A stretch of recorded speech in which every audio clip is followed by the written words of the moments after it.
بسم الله الرحمن الرحيم ما كان لمؤمن والمؤمنة إذا قضى الله ورسوله أمرا أن يكون لهم الخيرة من أمرهم. Allah dit Jalla wa ala, il dit il n'appartient ni à un croyant ou à une croyante. Allah dit je ne vous ai accordé nullement ce droit-là, vous n'avez pas ce droit. Certes je vous ai honoré, je vous ai comblé, je vous ai accordé beaucoup de faveurs, mais Allah dit Jalla wa ala ما كان للمؤمن ولا مؤمنة إذا قضى الله ورسوله أمرا. Allah dit il n'appartient pas ni à un croyant ni à une croyante après que moi Allah j'ai décidé d'une chose, j'ai pris un ordre, Allahu Akbar, je lui ai dit voilà ce qui est halal, voilà ce qui est haram, voilà comment tu dois vivre, voilà comment tu dois t'habiller. Allah dit il n'appartient ni à un croyant ni à une croyante après qu'Allah et son prophète aient décidé d'une chose, que le croyant ait encore le choix dans sa façon d'agir. L'esclave a-t-il le choix quand le maître lui donne un ordre? L'esclave a-t-il le choix quand le maître lui donne un ordre? L'esclave peut-il concurrencer son maître dans les désirs de celui-là? Allahu Akbar. L'esclave a-t-il le droit de désobéir à son maître Tabarak wa Ta'ala? L'esclave doit rabaisser les ordres d'Allah. Il doit montrer à Allah qu'il vit comme il veut. Il accepte ce qu'il veut. Il fait ce qu'il veut. Allahu Akbar. أعوذ بالله من الشيطان الرجيم بسم الله الرحمن الرحيم. علينا جل وعلا وعلم آدم الأسماء كلها. الله أكبر. Allah dit Allah tabarak wa ta'ala, il dit il a réuni tous les anges et ensuite il a décidé de mettre les anges à l'épreuve en les questionnant sur la création d'Allah, en testant leur connaissance et en les mettant à l'épreuve concernant la science qu'ils possèdent eux-mêmes. Alors Allah a questionné les anges à propos de certaines créatures ou de certains fruits qui existaient au paradis. Alors les anges ont répondu Ya Allah Jalla wa ala, la ilma lana illa ma 'allamtana. Ils ont dit Ya Allah, nous on a de science que ce que tu nous as accordé. Et ce sur quoi tu nous questionnes, ce sur quoi tu nous demandes, on n'a aucune connaissance sur cette chose. Alors Allah dit Jalla wa ala wa 'allama Adam al-asma'a kullaha. Il dit lorsqu'il a fait venir notre père Adam, il a enseigné de ce que les anges ne savaient pas à propos du nom de ces créatures.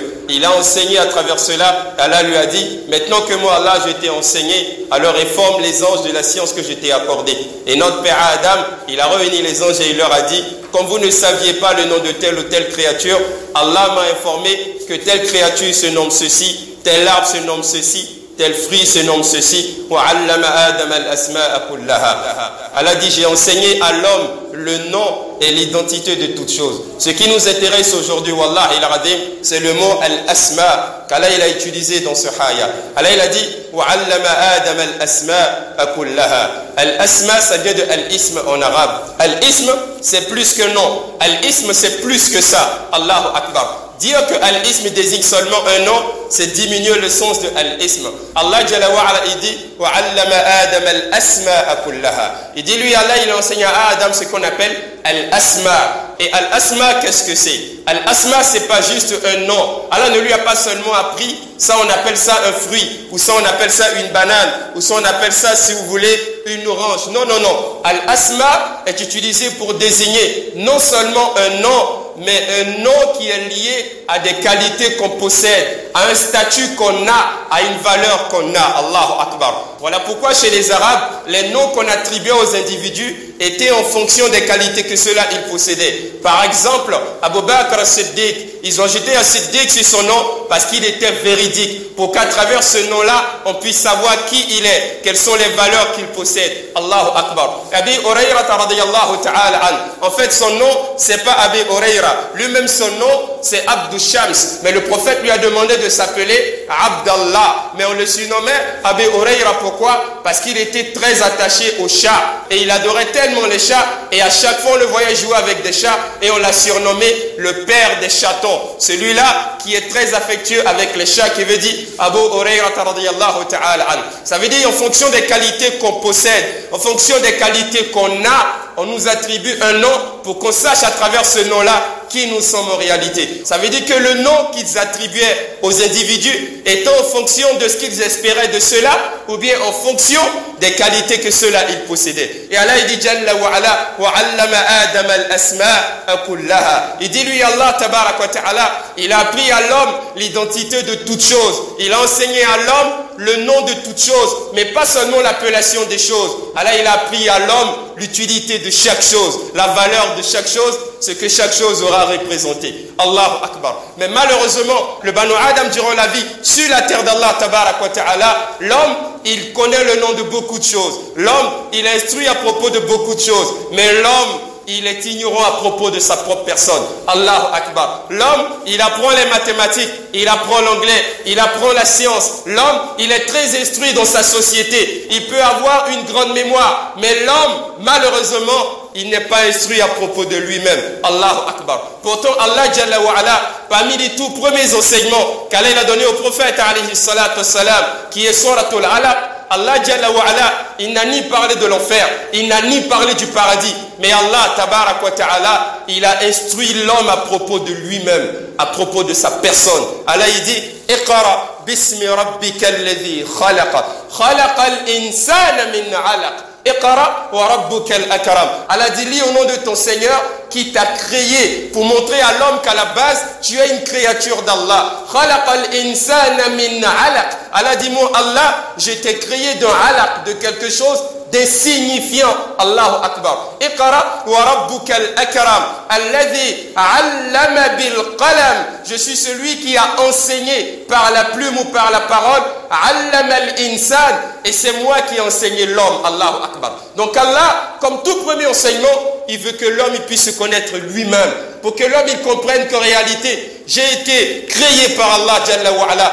Je suis une créature d'Allah, je suis une propriété d'Allah. Et pour que l'homme il comprenne de façon claire que j'appartiens à Allah Jalla wa ala. Voilà pourquoi An-Nabi alayhi salatu wassalam wa afdalu salatu wa attamu taslim, il nous a enseigné que parmi les bienfaits de la science, parmi les bienfaits du Coran, parmi les plus grands enseignements à tirer du Coran, est que le Coran doit nous permettre de savoir qui nous sommes vis-à-vis d'Allah et qui est Allah vis-à-vis de nous. Allahu Akbar. Qui je suis par rapport à Allah Jalla wa ala? Est-ce que je suis l'égal d'Allah Jalla wa ala ou bien je suis l'esclave d'Allah, le serviteur d'Allah? Qui est Allah pour moi? Qu'est-ce qu'il représente pour moi? Qui est Allah dans ma vie au quotidien? L'homme il doit être capable de savoir qui il est dans sa relation avec Allah et qu'est-ce qu'Allah il représente pour lui. Lorsque l'homme il oublie qui il est vis-à-vis d'Allah, l'homme il devient orgueilleux, l'homme il oublie ses priorités, l'homme il s'éloigne de as-sirat al-mustaqim wa sabilil mu'minin, l'homme il se détourne de toutes les valeurs promises par Allah Jalla wa ala, et l'homme il devient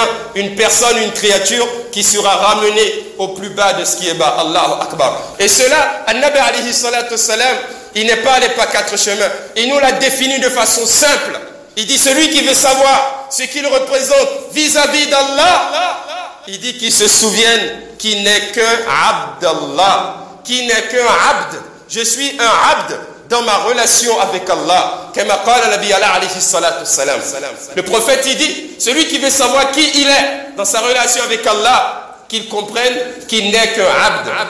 Le mot abd en arabe, ça ne veut pas dire simplement un serviteur, mais ça veut dire un esclave serviteur. Allahu Akbar. Ça veut dire quoi? Je suis l'esclave d'Allah. Je suis l'esclave d'Allah. J'appartiens à Allah et je suis l'esclave d'Allah. Et Allah il peut disposer de moi comme il veut. Wallahi al-azim. Et un esclave, wallahi al-azim, il se soumet à son maître. Et je suis l'esclave d'Allah. Mais Allah Jalla wa ala, huwa ar-Rahman ar-Rahim, huwa al-Wahhab.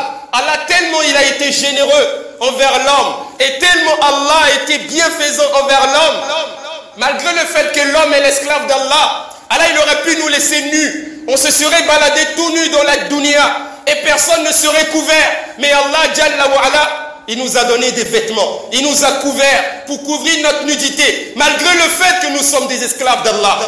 Allah Jalla wa ala, il aurait pu nous laisser sans épouse et on allait se pavaner dans les rues, mais Allah il nous a accordé certaines créatures et il nous a accordé des épouses, malgré le fait que nous sommes des esclaves d'Allah. Et en plus de cela, Allah nous a accordé des enfants, malgré le fait que nous sommes des esclaves d'Allah. Si Allah il voulait, il nous aurait laissé dormir tous dans la rue, du premier au dernier, et on n'aurait aucun toit. Wallah, il a dit.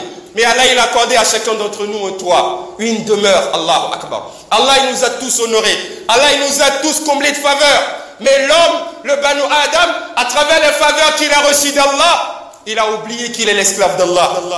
Il a oublié qu'il est l'esclave d'Allah. Et il ne se comporte plus comme un esclave. Allahu Akbar. Il recherche l'honneur dans la dunya. Il s'oppose à Allah Jalla wa Ala. Il discute la parole avec Allah. À telle enseigne que même lorsqu'Allah lui prescrit une action qui est meilleure pour lui, il a le culot de se tenir debout devant Allah et de prétendre que lui, en tant qu'esclave, il sait ce qui est meilleur pour lui et il n'est pas dans l'obligation d'obéir à son maître. Tabarak wa ta'ala. Voilà ce que le Banu Adam il est devenu. Wallahi, voilà pourquoi Allah dit Jalla wa Ala. Ma kana li mu'min wal mu'mina idha qada Allah wa rasuluhu amra an yakuna lahumul khiyaratu min amrihim. Allah dit Jalla wa Ala. Il dit il n'appartient ni à un croyant ou à une croyante. Allah dit, je ne vous ai accordé nullement ce droit-là. Vous n'avez pas ce droit. Certes, je vous ai honoré, je vous ai comblé, je vous ai accordé beaucoup de faveurs. Mais Allah dit, Jalla wa Ala, ma kana lil mu'mini wa la mu'minatin idha qada Allah wa rasuluhu amra. Allah dit, il n'appartient pas ni à un croyant, ni à une croyante. Après que moi, Allah, j'ai décidé d'une chose. J'ai pris un ordre. Allahu Akbar. Je lui ai dit, voilà ce qui est halal, voilà ce qui est haram, voilà comment tu dois vivre, voilà comment tu dois t'habiller. Allah dit, je n'ai nullement donné ce droit à l'homme d'avoir l'audace de choisir ou d'avoir la possibilité de faire autre chose que ce que moi Allah je lui ai prescrit. Allah dit, il n'appartient ni à un croyant, ni à une croyante, après qu'Allah et son prophète aient décidé d'une chose, que le croyant ait encore le choix dans sa façon d'agir. Allah il dit, c'est pas possible que moi Allah, je dicte mes lois sur la dunya. Je dis aux hommes, vis comme ça, accepte ceci, rejette cela. Et l'homme il dit que lui, il a le choix dans sa manière d'agir. Allah il dit, il n'a nullement donné ce droit au Banu Adam. Mais aujourd'hui, on démontre à Allah qu'il y a Allah. Peu importe ce que tu décides, moi je vis comme je veux. Je fais ce que je veux. Je m'habille comme je veux. C'est pas toi qui décides pour moi. Ya Allah, je suis au 21e siècle. Certes, je suis une belle femme, Ya Allah. Je veux m'exhiber, Ya Allah. Je veux exprimer ma beauté. Montrer à tout le monde, Ya Allah, que je suis une belle femme. C'est vrai, Ya Allah, que tu m'as demandé de porter le hijab. Mais Ya Allah, moi je ne me sens pas contrainte de t'obéir. Allahu Akbar. Voilà le message qu'on donne à Allah. On montre à Allah que peu importe ce qu'Allah décide pour nous, on a encore le choix dans notre façon d'agir. Allahu Akbar. Wallah, cela montre qu'en réalité, on n'a pas encore compris qui nous sommes vis-à-vis d'Allah. L'esclave a-t-il le choix quand le maître lui donne un ordre? L'esclave a-t-il le choix quand le maître lui donne un ordre? L'esclave peut-il concurrencer son maître dans les désirs de celui-là? Allahu Akbar. L'esclave a-t-il le droit de désobéir à son maître Tabarak wa Ta'ala? L'esclave doit rabaisser les ordres d'Allah. Il doit montrer à Allah qu'il vit comme il veut. Il accepte ce qu'il veut. Il fait ce qu'il veut. Allahu Akbar. Regardez l'histoire de cet homme-là qu'on appelle Julaybib. Radiyallahu Ta'ala. L'histoire de Julaybib, c'est vrai parmi la liste des compagnons. On parle très peu de lui. Peut-être que d'autres même n'ont jamais entendu le nom de celui-là. D'autres même ne le connaissent même pas. Mais Julaybib faisait partie des compagnons les plus aimés par le prophète alayhi salatu wassalam. Mais il n'avait rien, Julaybib. Il n'avait rien. Il était pauvre, très pauvre. Tout le monde se moquait de lui dans la société. Tout le monde le rabaissait. Tout le monde rabaissait Julaybib. Radiyallahu ta'ala an. Pourquoi? Parce qu'Allah a fait de lui un nez. Parce qu'il ne grandissait pas. Il avait une toute petite taille. Il était comme un enfant. Wallahi, comme un nez. Il était très petit. Et tout le monde le rabaissait. Tout le monde se moquait de lui. Mais malgré cela, malgré le fait qu'Allah a fait de lui un nain, quelqu'un qui ne grandissait pas, mais Allah Jalla wa Ala l'a éprouvé encore avec la beauté. Allah il a fait en sorte qu'il avait des cicatrices sur le visage. Il avait le visage déformé, les organes déformés. Et tout le monde le repoussait. Tout le monde se moquait de lui. Personne ne voulait l'accompagner de Julaybib. Radiyallahu ta'ala an. Mais en plus de cela, il ne connaissait ni sa mère ni son père. Dans une société où tout le monde a une famille, mais Julaybib, il était livré à son propre sort. Tout le monde le traitait comme il voulait. Tout le monde le rabaissait. Jusqu'à ce qu'un jour, le prophète, alayhi salatu wassalam, il a regardé Julaybib. Il a été voir un Ansar. Le prophète, il lui dit, moi je suis venu te voir aujourd'hui. Et je suis venu demander la main de ta fille. Alors l'Ansar, il était très heureux. Il dit, ça c'est un honneur qu'Allah ne donne pas à tout le monde. Le prophète vient demander la main de ma fille. Alhamdulillah. Le prophète, alayhi salatu wassalam, il a dit à celui-là, il dit, c'est vrai, je vais lui demander la main de ta fille. Mais ce n'est pas pour moi. Je ne la veux pas pour moi. Allahu Akbar. Il est rapporté que cette fille-là, tout le monde voulait l'épouser. Elle était noble, de bon caractère. Tout le monde désirait épouser cette femme. Alors, An-Nabi dit, c'est pas pour moi. Mais je veux demander la main de votre fille pour une personne qui m'est chère. Alors l'homme, il dit, de qui parles-tu, ya Nabi Allah, alayhi salatu wassalam? Le prophète, il dit, alayhi salatu wassalam, il dit, je parle de Julaybib. Julaybib. Lorsque le Nabi a prononcé le nom de Julaybib, ce père-là, il dit, ya Nabi Allah, Julaybib? Nabi dit, naam. Il dit, Julaybib? Naam. Le même Julaybib que tout le monde rabaisse. Celui-là qui est laid, qui n'est pas beau, qui a des cicatrices, qui est déformé de la tête aux pieds. Subhanallah, ce nez-là, qui n'a ni père ni mère, on ne sait même pas ses origines, qui vit comme ça, et tout le monde rabaisse, ce même Julaybib-là, Nabi a dit, naam, je veux la main de ta fille pour Julaybib. Allahu Akbar. L'homme, il a dit, d'accord, je vais en parler à mon épouse. Quand Nabi il est parti, il a appelé sa femme. Il dit, ah, il y a le prophète qui est venu demander la main de notre fille. Sa femme, elle dit, ah bon? Il dit, naam. Il dit, mais c'est une bonne chose si le Nabi veut épouser notre fille. Le père, il dit, il veut demander la main de notre fille, mais ce n'est pas pour lui. La dame, elle dit, bon, c'est pas bien grave, de toute façon, le prophète ne peut pas faire un mauvais choix pour notre fille. S'il veut, c'est pour le donner à un compagnon qui est noble et tout, et il n'y a pas de problème. L'homme, il dit, c'est pour Julaybib. Le prophète, il dit, notre fille, il veut la donner en mariage à Julaybib. La femme, elle dit, le même Julaybib, dit le même Julaybib. Le même Julaybib que tout le monde rabaisse là, celui-là, notre fille, la femme la plus belle, dit naam, c'est pour Julaybib. Alors la mère, elle a dit pas question. Je ne peux pas accepter que ma fille épouse ce nez-là. Non seulement qui est laid, qui n'est pas grand, qui est pauvre, on ne connaît pas ses origines, et tout le monde le rabaisse, je ne veux pas qu'elle épouse celui-là. Alors il a fait en sorte que cette jeune fille, elle se trouvait juste à côté, derrière la porte. Elle a entendu la conversation de sa mère ainsi que de son père. Alors à ce moment-là, elle va réagir. Allahu Akbar. Elle dit à sa mère, elle dit, est-ce que j'ai entendu la même chose que vous? Elle dit, est-ce que le prophète est venu demander ma main? Le prophète est venu demander ma main pour une personne. Et vous avez le culot et l'audace de prétendre que vous allez refuser une demande du prophète, alayhi salatu wassalam. Les parents ils disent, il est venu certes demander ta main, mais c'est pour Julaybib. C'est pas pour lui-même. Et la fille, elle a répondu. Elle dit, le simple fait que la demande provient du prophète, alayhi salatu wassalam. Elle dit, peu importe celui à qui il va me marier. Elle dit, même si c'est l'homme le plus laid de la ville, le plus rabaissé de la ville. Elle dit, moi je l'accepte parce que la demande provient du prophète, alayhi salatu wassalam. Elle dit, jamais, jamais, je ne vais entendre une demande de Nabi et ne pas répondre à l'appel du prophète, alayhi salatu wassalam. Elle a compris qu'Allah il a dit, ما كان لمؤمن ولا مؤمنة إذا قضى الله ورسوله أمره أن يكون لهم الخيرة من أمرهم ومن يعص الله ورسوله فقد ضل ضلالا مبينا. Elle a compris ce verset qu'Allah il a dit, il n'appartient pas à un croyant ou à une croyante après qu'Allah ait décidé d'une chose que celui-là ait encore le choix dans sa façon d'agir. Elle a compris ce verset. Elle dit, c'est Allah qui décide pour moi. Parce que je ne suis que l'esclave d'Allah. Je vais épouser Julaybib parce que c'est le désir du prophète, alayhi salatu wassalam. Même si c'est le plus laid, même si c'est le plus rabaissé, mais j'accepterai d'épouser Julaybib. Allahu Akbar. Et elle a épousé Julaybib. Et les deux se sont mariés. Et il est rapporté qu'après Julaybib est parti à une bataille. Il y a eu une expédition, un affrontement avec des mécréants qui tentaient en un mot d'attaquer les musulmans. Et Julaybib faisait partie de cette escorte-là qui a été combattre dans le sentier d'Allah. Et ce jour-là, il y a eu beaucoup de morts parmi les musulmans. Alors le prophète a demandé, où est Julaybib? Et d'autres ont dit, on ne l'a pas vu durant la bataille. La bataille était tellement difficile qu'on a perdu Julaybib. Alors le prophète, alayhi salatu wassalam, il a commencé à chercher Julaybib. Il dit, cherchez-moi Julaybib. Je veux voir Julaybib. Où est passé Julaybib? Qu'avez-vous fait de Julaybib? Ils ont commencé à chercher Julaybib. Et il est rapporté qu'ils ont vu Julaybib, il était couché là. Autour de lui, il y avait 7 combattants. Il a tué 7 personnes, mais il n'a pas survécu. Et il est mort sur le champ de bataille. Alors ce jour-là, le prophète, alayhi salatu wassalam, il est rapporté qu'il a pris Julaybib, qu'il a serré Julaybib contre sa poitrine. il a dit une parole forte. Il dit, je vous prends en témoin.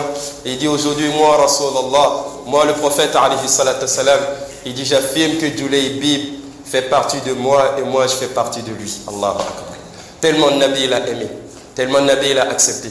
Et frère en Allah, Jalla wa ala, Wallahi, Allah, il a dit, tabarak wa ta'ala, wa ati'u Allah wa rasul. Allah, il a dit encore, Jalla fi'ula, il dit, ya ayyuhalladhina amanu, istajibu lillahi wa lirrasul, idha da'akum lima yuhyikum. C'est Allah qui l'a dit, tabarak wa ta'ala. Allah, il dit, ô vous qui avez cru, istajibu lillahi wa lirrasul. Allah dit, obéissez, répondez à l'appel d'Allah et à l'appel de son prophète. Idha da'akum lima yuhyikum.